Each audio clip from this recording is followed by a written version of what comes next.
Urang gaduh pangarti dina larasan elmu rejeki ngantos dipedar dina ijazah 5-nya malihan tos hatam nugurat rezekina gede moal robah jadi leutik nugurat rezekina leutik moal robah jadi gede kulak canggem bagja awak rezeki masa suhunan sasuhunan rezeki batur moal datang ke urang rezeki urang moal init ke batur rezeki ke urang pasti dongkap ke urang rezeki ke batur ge pasti dongkap ke batur gitu. Rezeki mah teu pahiri-hiri itu maksudnya. Rezeki bakal nyirangan lamun dituang lamun dianggu. Rezeki bakal nambihan lamun disodakokeun gitu ya. Teras rezeki keur hirup di tanggal waler.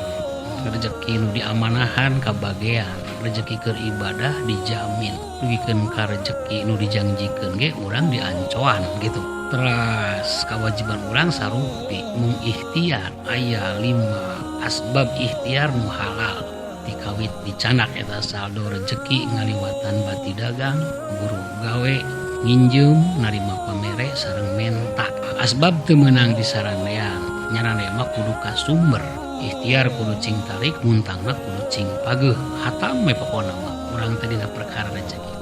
nu janten masalah kantos digalungankeun teu eta pangarti teh kantos digalungankeun teu dina pakalangan rezeki teh galungan dina hate lapis katilu dina pakalangan 4 perkara ieu janten syarat mutlak ngecelakna hawa ilmu tauhid kana kolbu gitu maksudna teh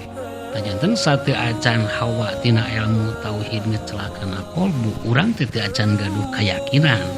urang nembe gaduh pemahaman mata lamun misalnya pangarti ieu can kantos digalungankeun dugikeun ka irah ilmu tauhid pasti janten wacana henteu janten pamadegan hirup gitu maksudna teh henteu janten keyakinan margi nu namina galungan ieu teh janten syarat anu sifatna mutlak teu tiasa henteu gitu ngecelakna ilmu tauhid kana kolbu urang nu disebatna teh keyakinan atanapi anugerah iman teh dasar-dasarna urang nama kadar dipiwarang nyumponan syarat wani galungan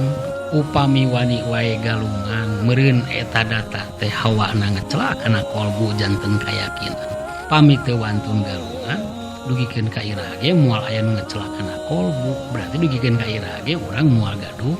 kayakinan gitulah contohna.